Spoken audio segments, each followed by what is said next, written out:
Homonyms. Homonyms कहते हैं ऐसे अल्फाज को इंग्लिश के जिनकी आवाज एक जैसी हो और जो लिखने में भी एक जैसे हो, वो कहलाते हैं होमोनिम्स। जैसे मिसाल के तौर पर कुछ वर्ड्स होते हैं, जैसे बैट, है ना। एक बैट का मतलब तो अपनी बैट होती है जो क्रिकेट खेलते हैं जिससे, और दूसरे बैट का मतलब होता है चमगादड़। इनके जो है आवाज एक जैसी है और इनके स्पेलिंग भी ऐसे हैं। इसमें जो है दो तीन की तरह के आते हैं होमोनिम्स। हाँ, डेट डेट, बैंक बैंक, इस तरह के जो होते हैं ये क्या कहलाते हैं? होमोनिम्स। तो पहला होता है होमोफोन्स। होमोफोन्स कहलाता है ऐसे वर्ड्स जिनकी आवाज एक जैसी हो लेकिन मायने अलग अलग हो। जैसे मिसाल के तौर पर एक्सेप्ट,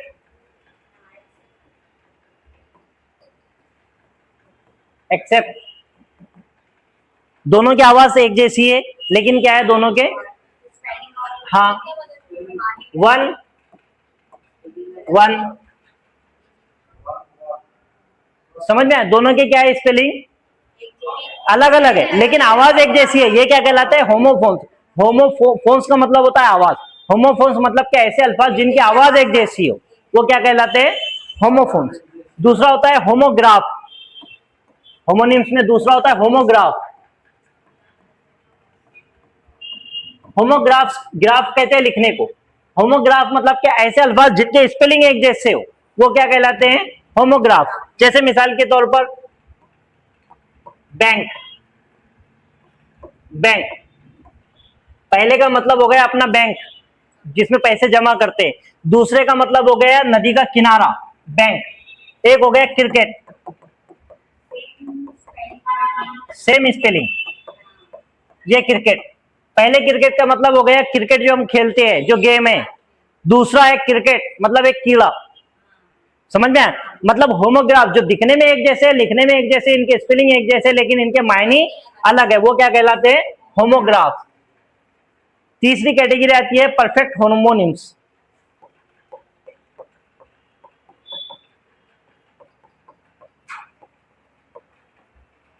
परफेक्ट होमोनिम्स कहते हैं ऐसे जिनके स्पेलिंग एक जैसे हो और जिनकी आवाज भी एक जैसी हो। जैसे मिसाल के तौर पर ये दोनों, इनके स्पेलिंग भी एक जैसे, इनकी आवाज भी एक जैसी है, तो ये क्या आ गए? एक सेकंड ना, ये बैंक, ये क्रिकेट, यहां पर क्या हो गया? क्रिकेट, और ये क्या हो गया? बैंक। मतलब इनकी जो है आवाज भी एक जैसी है और जिनके क्या है स्पेलिंग भी एक जैसे, वो क्या है? Perfect homonyms. और होमोग्राफ जिनके जो है लिखने में एक जैसे,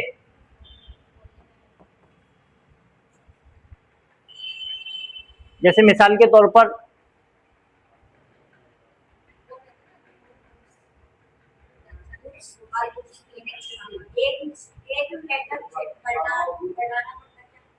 जिनके जो है ना जो लिखने में एक जैसे, उनके आवाज अलग अलग हो सकती है।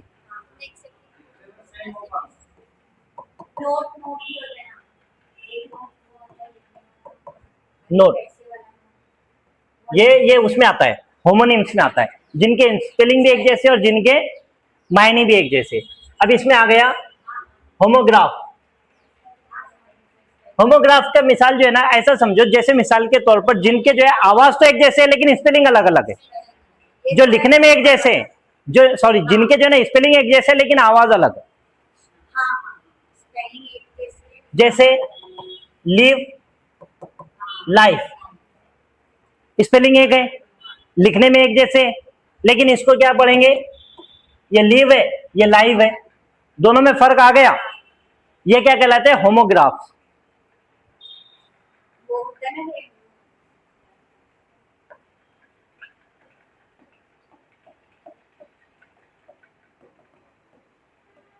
फोनिम्स,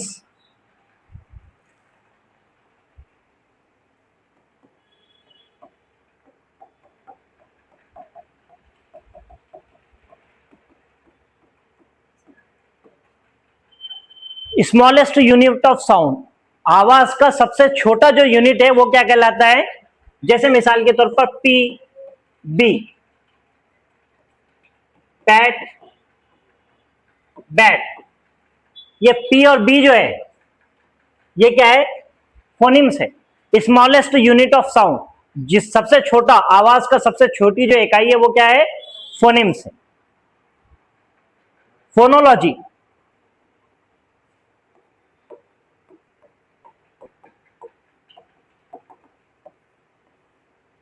फोनोलॉजी किसको कहते हैं,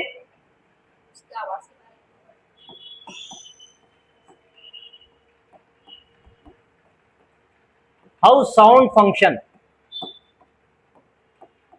आवाज किस तरह काम करती है वो क्या कहलाते हैं, फोनोलॉजी कहलाते हैं।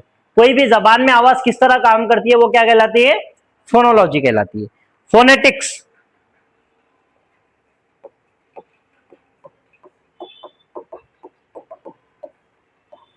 आवाज की अदायगी क्या कहलाती है, फोनेटिक्स कहलाती है। द स्टडी ऑफ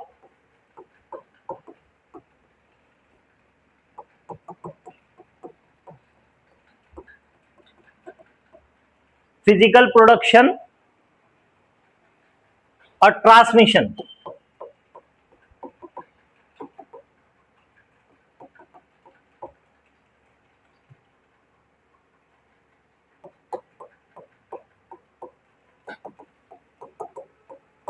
क्या कहलाती है। जैसे मिसाल के तौर पर तुमने देखेंगे आवाज का तलफ्फुज, बड़े काफ की आवाज किस तरह निकाल रहे, छोटे आवाज काफ की आवाज किस तरह निकाल रहे, खै की आवाज किस तरह निकलती है, वो क्या कहलाता है, फोनेटिक्स से। उनका जो है फिजिकल प्रोनाउंसिएशन जो होता है, प्रोडक्शन होता है साउंड का, वो कहलाता है। Morpheme,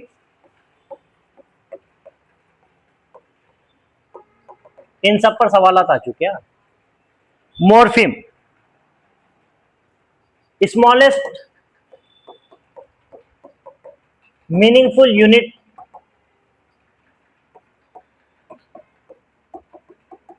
in a language, language का सबसे छोटा मायनी खेज लफ्ज जो होता है वो क्या कहलाता है, मॉर्फिम। जैसे मिसाल के तौर पर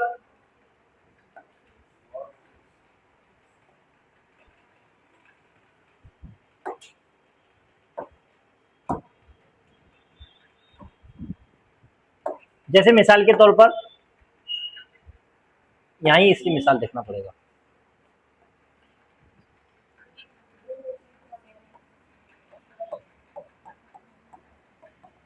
अनएक्सेप्टेबल, इसमें अनएक्सेप्टेबल में जो है, एक्सेप्टेबल में अन लगाए हमने, जो ये अन, ये क्या है, मॉर्फिम है।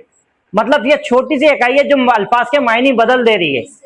हाँ, इर लगा, रिस्पॉन्सिबल में इर लगा दिए, इररिस्पॉन्सिबल, इररिलेवेंट, वो क्या कहलाता है, मॉर्फिम। मतलब ऐसा मीनिंगफुल वर्ड, छोटा सा साउंड या वर्ड जो पूरे मायने को बदल के रख दे, वो क्या है, मॉर्फिम है। Morphology,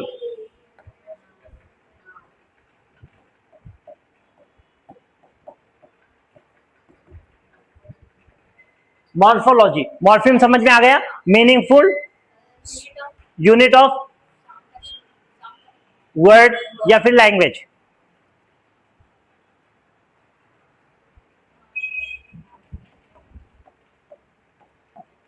word formation and structure,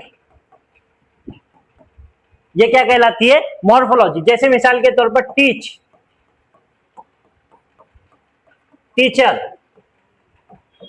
teaching, teachable,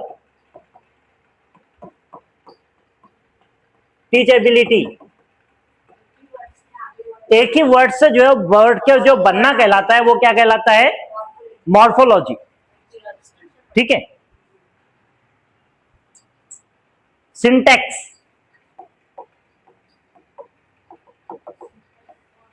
ये एक से, syntax, the study of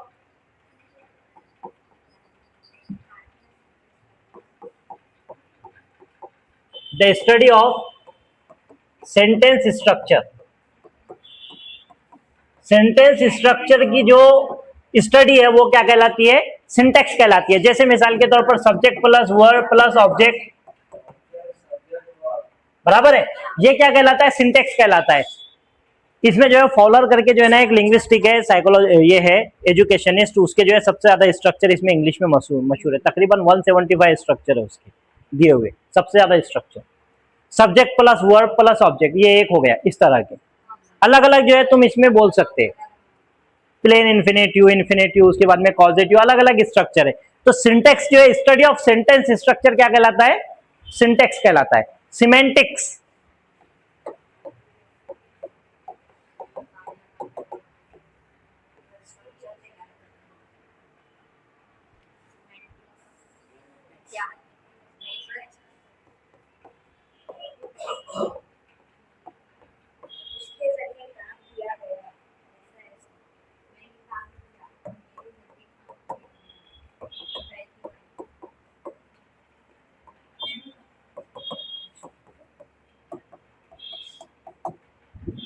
study of meaning in a language in context, जुमले की मुनासिबत से उसके मायने समझना क्या कहलाता है? सिमेंटिक्स। जैसे मिसाल के तौर पर हम रिवर बैंक पर खड़े हुए थे, we were standing on the river bank.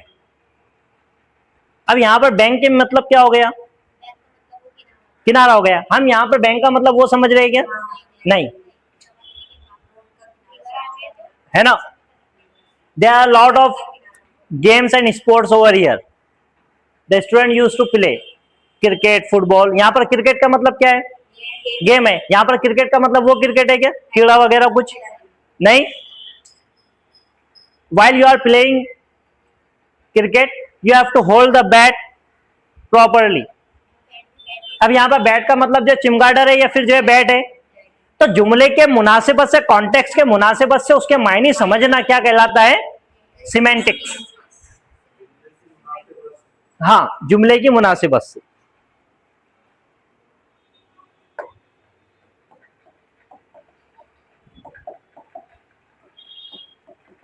Pairs या मिनिमल पेयर्स,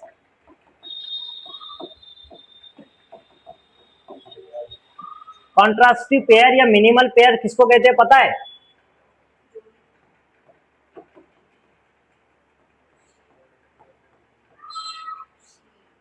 शीप।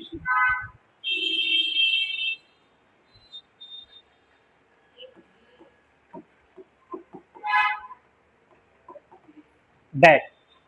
तकरीबन इनमें जो है एक, समझ में, एक साउंड का फर्क है। क्या फर्क है इनमें? सिर्फ एक साउंड का फर्क है। एक साउंड या एक फोनिम की वजह से इनके मायने जो बदलते हैं, ये क्या कहलाता है? कॉन्ट्रास्टिव पेयर या मिनिमल पेयर। जैसे मिसाल के तौर पर पी और बी, इन दोनों में जो है पी और बी का जो एक फोनिम है, सॉरी यही है ना, ये जो फोनिम है, अगर से पी की जगह बी लगा दिया तो उसके मायने ये हो जाते थे और बैट की जगह पैट हो जाता था, बराबर है। तो एक छोटे से फोनिम की वजह से उसके मायने का बदल जाना कॉन्ट्रास्टिव या मिनिमल पेयर कहलाता है। एलिप्सिस,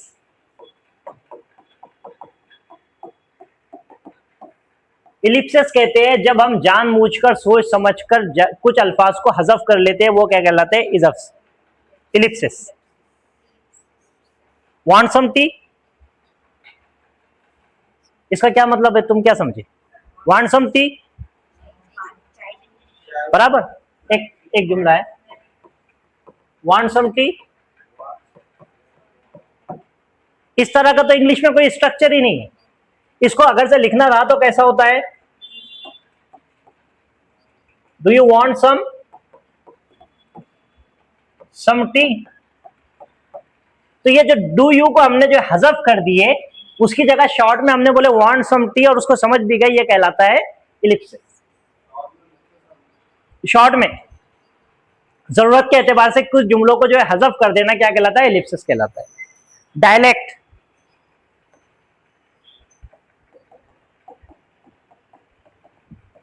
डायलेक्ट कहते हैं रोजमर्रा जिंदगी में हम जो अल्फाज का इस्तेमाल करते हैं वो क्या कहलाता है? डायलेक्ट। ये जो है जबान नहीं होती बल्कि बोली होती है। समाज के एतबार से वहां पर रहते हुए हम जो जबान का इस्तेमाल करते हैं, किताबी जबान की नहीं, एकेडमिक लैंग्वेज का नहीं, उसको इस्तेमाल करते हैं, वो क्या कहलाती है? डायलेक्ट कहलाती है। रीजनल और societal variety of a language, regional और सोसाइटल वेराइटी ऑफ लैंग्वेज क्या कहलाएगी? डायलेक्ट कहलाती है। और एक इसी में आता है standard dialect.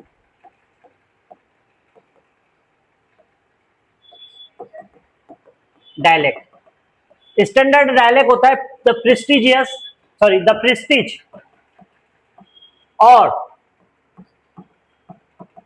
Official form of language. हाँ, फॉर्मल लैंग्वेज जब हम इस्तेमाल करते हैं तो उसको क्या कहते हैं? Standard dialect. और डायलेक्ट सिर्फ जब हम सोसाइटी में वहां के मुनासिबत से इस्तेमाल कर रहे हैं, जबकि किताबी इनफॉर्मल लैंग्वेज।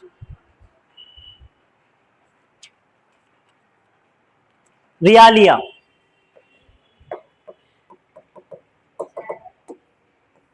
रियालिया किसको कहते हैं? इस पर सवाल आया था। नहीं, रियल लाइफ ऑब्जेक्ट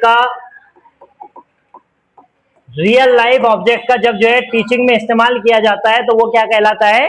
रियालिया कहलाता है। LAC LAC, language across curriculum. LAC language across curriculum. LAC होता है जब हम जो है एक सब्जेक्ट को पढ़ाते वक्त में लैंग्वेज का इस्तेमाल करते हैं तो वो क्या कहलाता है? LAC language across curriculum. जैसे मिसाल के तौर पर साइंस और लैंग्वेज का कनेक्शन होता है। हम साइंस को जब भी पढ़ाएंगे लैंग्वेज में पढ़ाएंगे, या तो उर्दू में या इंग्लिश में, बराबर है। तो ये क्या है? लैंग्वेज अक्रॉस करिकुलम कहलाएगी। मैथ्स को पढ़ाने के लिए हम जो लैंग्वेज का इस्तेमाल कर रहे हैं वो क्या है? LAC language across curriculum. मतलब दूसरे सब्जेक्ट को पढ़ाने के लिए लैंग्वेज का जो इस्तेमाल होता है वो क्या कहलाता है?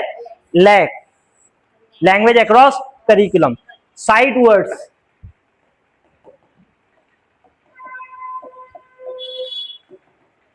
साइड वर्ड्स मतलब क्या? ऐसे वर्ड जो हमको दिखाई देते हैं जिसके मायने पर हम नहीं गौर करते, सिर्फ देख लेते हैं। जैसे मिसाल के तौर पर द, इज, आर, एंड, या साइड वर्ड्स है। मतलब इनको हमने क्या करे? सिर्फ देखे, इनके मायने नहीं देखना है। समझ में आए? सिर्फ साइड वर्ड्स है तो इनको क्या कहते हैं? Side words. इमर्जेंट लिटरेसी, अब इंपॉर्टेंट टॉपिक आ रहा है, इमर्जेंट लिटरेसी।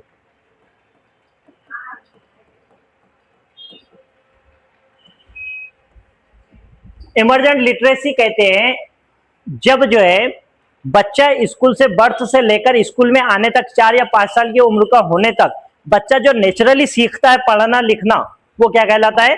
Emergent literacy. इसको जो है ना NEP 2020 में बहुत फोकस हासिल है। हाँ, early stages of reading and writing, early stages of reading and writing, before formal instruction, before formal instruction. बाकायदगी से बच्चों को सिखाने से पहले बच्चे जो सीखते हैं पढ़ना और लिखना वो क्या कहलाता है? Emergent literacy. इसी में जो है स्क्रिबलिंग आता है। स्क्रिबलिंग समझता है ना? बच्चा जो है अल्फाज बनाता है। जैसे मिसाल के तौर पर ये देखो मैंने ये बनाया, लेकिन ये जो है बेमायनी नहीं होते, ये मीनिंगफुल होते हैं, लेकिन ये साफ दिखाई नहीं देते, लेकिन ये स्केच मीनिंगफुल होता है। तो ये जो है इमर्जेंट लिटरेसी में ही क्या आता है? स्क्रिबलिंग आता है।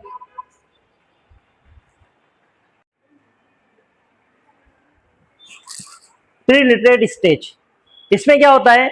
बच्चा जो है 0 से 3 साल की एज का जो बच्चा जो है इसमें होता है, 0 से 3 साल का बच्चा होता है। इसमें क्या करता है? वो स्क्रिबलिंग करता है। स्क्रिबलिंग समझता है ना? बच्चा जो है अपने तौर पर जो अल्फाज उतारता है वो बेमायनी नहीं होते, स्क्रिबलिंग जो है ना मीनिंगफुल होते हैं, मीनिंगफुल होती है। हाँ, दूसरा होता है अर्ली इमर्जेंट स्टेज। दूसरी क्या है?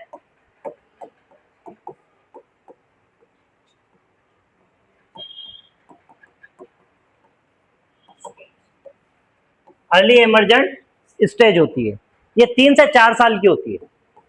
इसमें मतलब 3 से 4 साल का बच्चा अर्ली इमर्जेंट स्टेज में आता है। बच्चा इसमें क्या करता है, कोई किताब लेगा, पढ़ने की जो है नाटक करेगा, उसको आता कुछ नहीं है लेकिन वो पढ़ने की नाटक करेगा, pretending to read and right.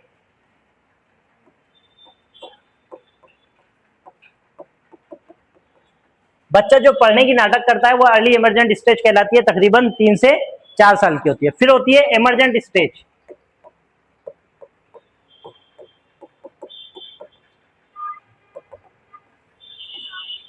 Emergent stage ये होती है 4 से 5 साल की स्टेज। बच्चा यहां पर छोटे छोटे वर्ड्स लिखता है। इसमें इमरजेंट लिटरेसी बोलने से नहीं, लिखने और पढ़ने और लिखने के ताल्लुक से होती है। राइट लेटर्स,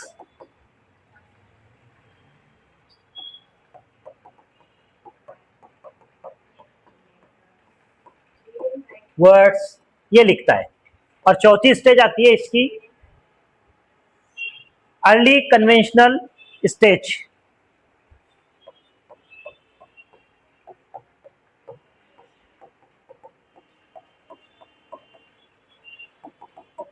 ये जो तकरीबन 5 से 6 साल का बच्चा जो है इसमें होता है, इसमें बच्चा क्या करता है, शॉर्ट सेंटेंसेस और ये लिखना शुरू करता है। शॉर्ट सेंटेंसेस, फ्रेसेस क्या करता है, लिखता है, ये कहलाता है। ये तकरीबन जो है 4 स्टेजेस होती है। प्री लिटरेट स्टेज जिसमें बच्चा स्क्रिबलिंग करता है जो कि मीनिंगफुल होती है। अर्ली इमरजेंट स्टेज 3 से 4 साल का बच्चा होता है, किताब खोलकर पढ़ने की एक्टिंग करता है, आता कुछ नहीं है।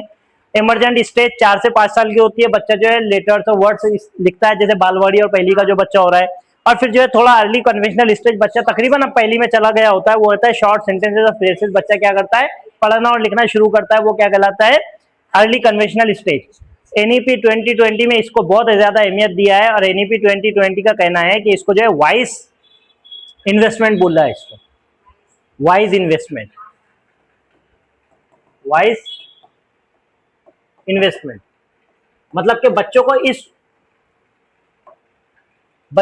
इस एज से जो है तुम्हारे को पढ़ाना है, समझ में। इस वजह से इमरजेंट लिटरेसी का जो है टॉपिक बहुत ज्यादा इंपॉर्टेंट है। दूसरा एक टॉपिक जो है, 2 टर्म्स हमारे रह गए, एक है ओवर जनरलाइजेशन।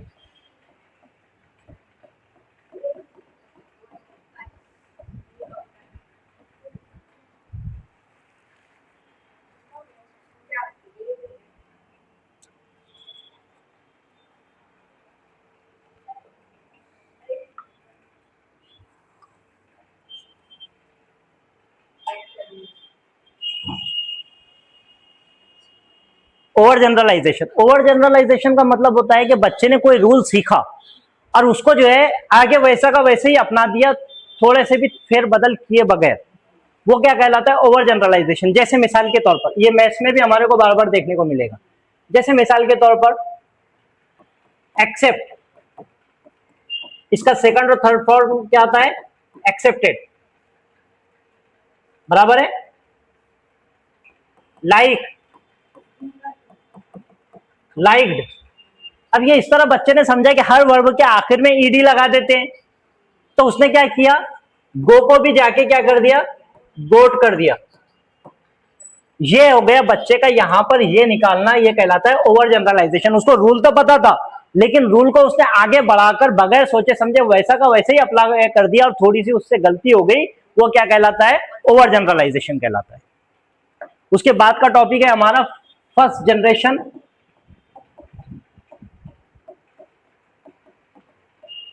लर्नर।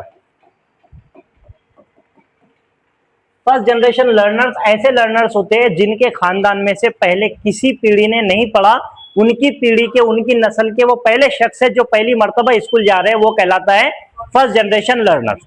ऐसे बच्चों को जो है ना इंक्लूसिविटी ऑफ एजुकेशन के तहत जो है स्कूल में शामिल किया जाता। ऐसे बच्चों के लिए जो है डिफरेंशिएटेड करिकुलम रखा गया, क्योंकि ये बच्चों में और दूसरे बच्चों में फर्क होता है।